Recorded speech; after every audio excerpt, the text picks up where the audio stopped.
Hey guys, and welcome to another episode of Behind the Closed Doors. And today it's time for the workshop on location in Emmeloord.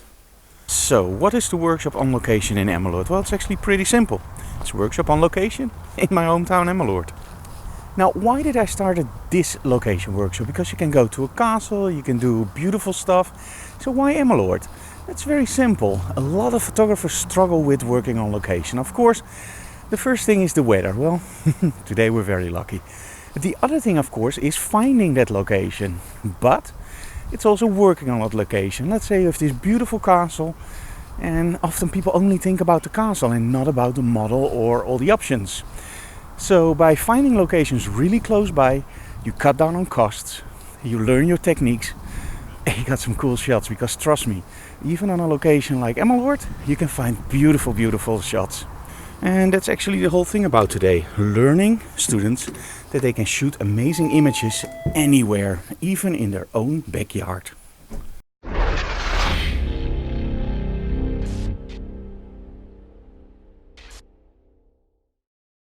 Okay, so what do we use on location? Well, first off, we're going to use the Hensel porty system. So this is one of the Hensel heads.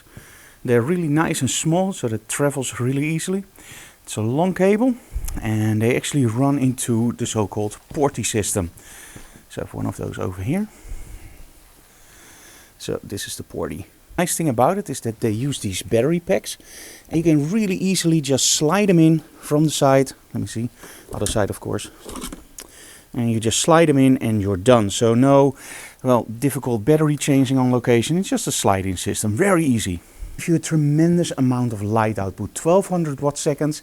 And when you combine that with a modifier like this one, the 14-inch reflector, it will actually means that you get a lot of light output, because this reflector, because it's very, very deep, it actually narrows that light beam and hits it straight on your model on full power.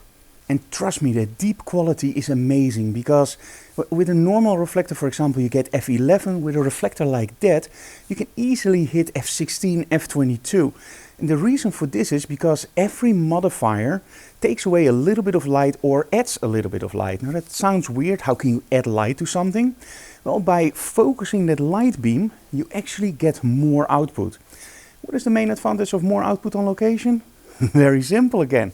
You have less battery strain, your batteries recycle faster, and of course your batteries don't die as quick.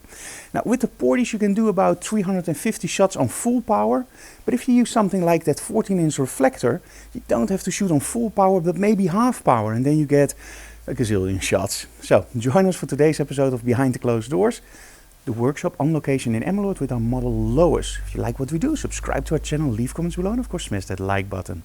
Here we go.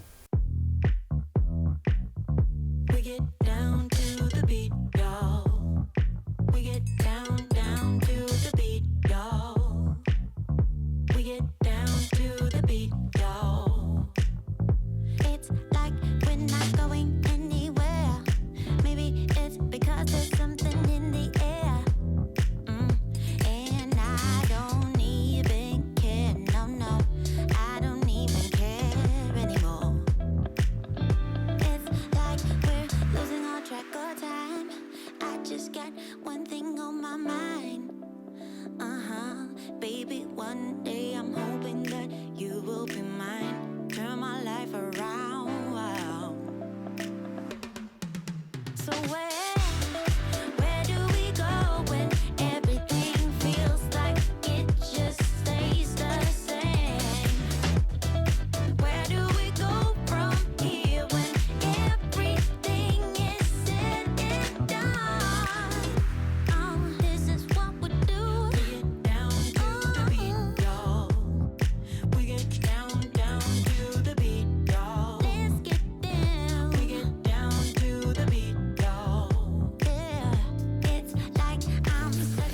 Okay, first setup, just around the corner of our studio, there's this water and there's this bridge going down, because there were actually boats over there where people lived, but they're gone.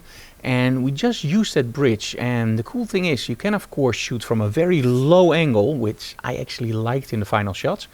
You can shoot from a low angle and then you cut everything off from the back, or you can shoot from a little bit of a lower angle. So I always like to shoot a little bit up, and then you can actually put in the water and the other side of the water. So it's how you choose your composition, how you choose your angle, that's how the final shot will look. And it sounds obvious, but often on location people try to show too much. Well, sometimes the isolation of the model and just the sky can be just as awesome as seeing the overside and seeing the water. Sometimes it's just better to isolate.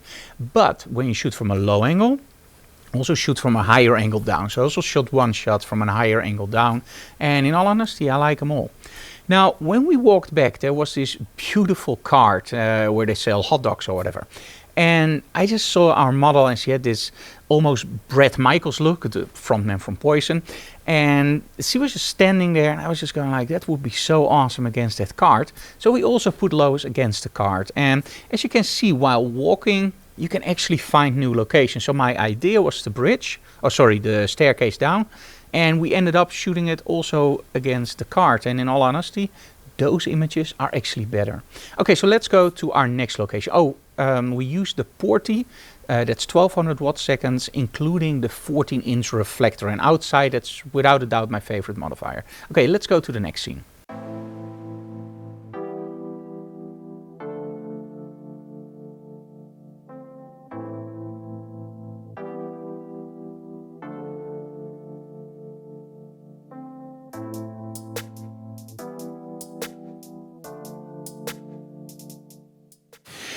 For the next setup, we used a rather expensive prop. One of my attendees of the workshops, he's a regular, he owns a Tesla, and without a doubt, that's one of my dream cars. And we just drove it to a long stretch of road, and it's part of my bike route, so also that's a location really close to our home. And the cool thing about that road is actually the only thing you see is that long stretch of road, all the trees next to it, and grass on either side. So that means that it's the leading lines there are really strong, and then the repeating patterns of those trees is awesome. Now on location there, we used the Porty again from Hensel with the 14-inch reflector. I took the grid off in the first set. We actually used the grid. Do remember that angle of incidence is angle of reflection. So when you have a highly reflective car like the Tesla, you make sure that you're not shooting under the same angle as your strobe, because then you will get all that reflection back in your lens, and it's not one of the best things, let me put it that way. And with a car like that, make sure that you try every possible angle for the very simple reason. I don't know when I'm going to shoot with the Tesla again, and with Lois, of course, and we were there, the lighting was set up, so make sure you try every single angle. Now, in this case, we tried some from a lower standpoint, which I liked, but the most of all, I actually like the zoomed in shots. Remember that sometimes you don't have to show the whole car or the whole scene. Zooming in and making sure that people still know what it is can be way more powerful. And after that, it's just coaching the model.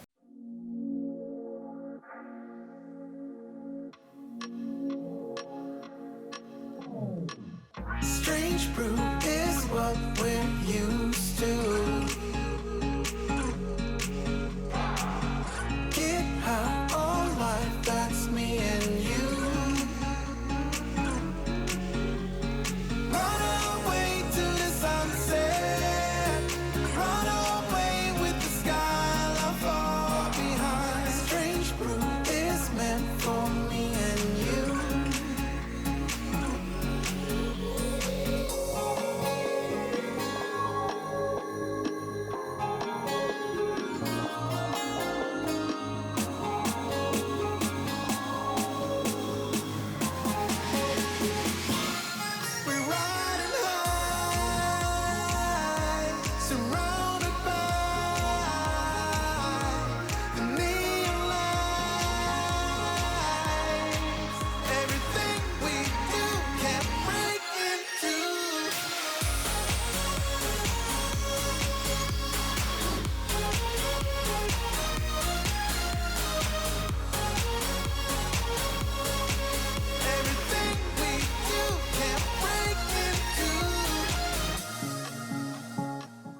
This is about 1 minute further. It's the Castellijnse Plas, or Welle Waard as it's called now.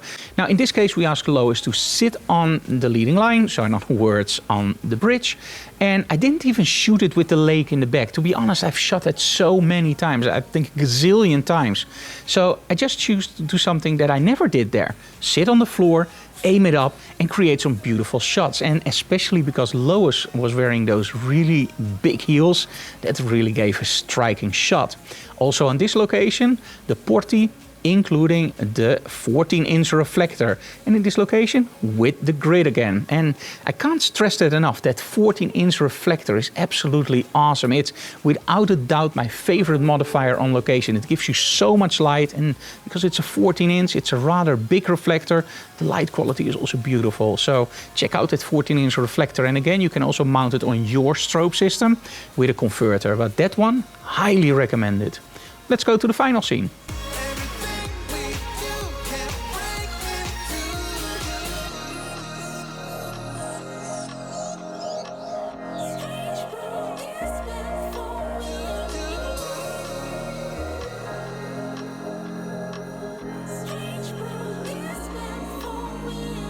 Run away to the sunset. Run away with the sky left far behind. Strange brew is meant for me and you.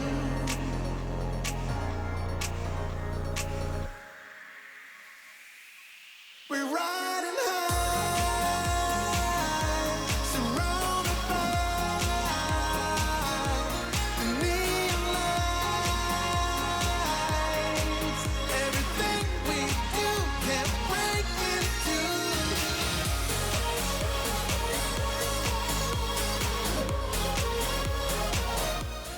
Final scene, and probably the closest to our studio, about 2 steps.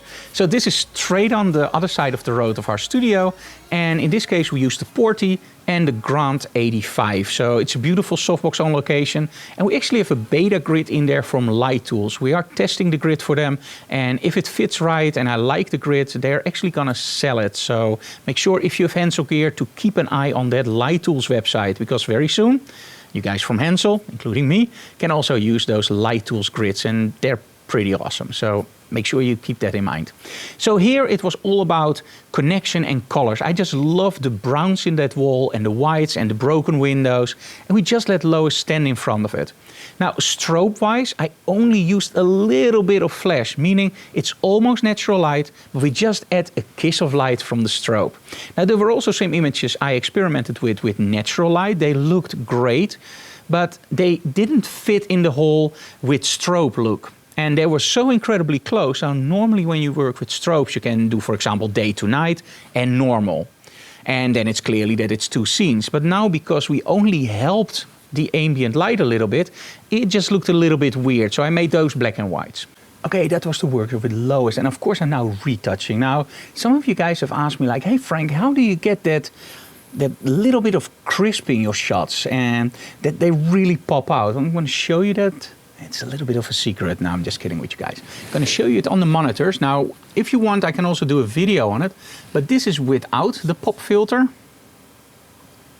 And, oh, sorry, this is without and this is with. And as you can see, it's a really huge difference. And of course you want to know what filter it is. Well, it's not a very expensive filter. It's actually from Topaz. And in my case, in this series, I'm using I'm using Topaz Clarity. Now, I also use Detail sometimes. And Detail is really great if you want to enhance some structure or, for example, grass or anything that has smaller details. And with Clarity, the sky and the roads, they just get these awesome extra crisp. So Topaz Clarity, I have a link for a discount code. I will leave that below. But make sure you check them out. They also have Topaz Studio now. That's absolutely awesome because that's all your favorite plugins in one little plugin. Well, little, it's actually pretty big. Okay, I'm gonna continue retouching, and then for me, it's weekend.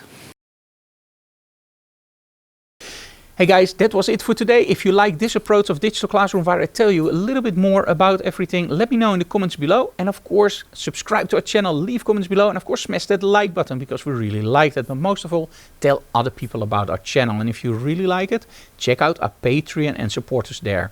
If you want more in-depth instructional material, also check the link below for our full-length tutorials. They're awesome. See you again next time, guys. Bye-bye. About to leave, already packing. Come with me, I'm not really asking. We'll get away to a place where we don't know. about to see the world in action, what we can be, life with no distraction.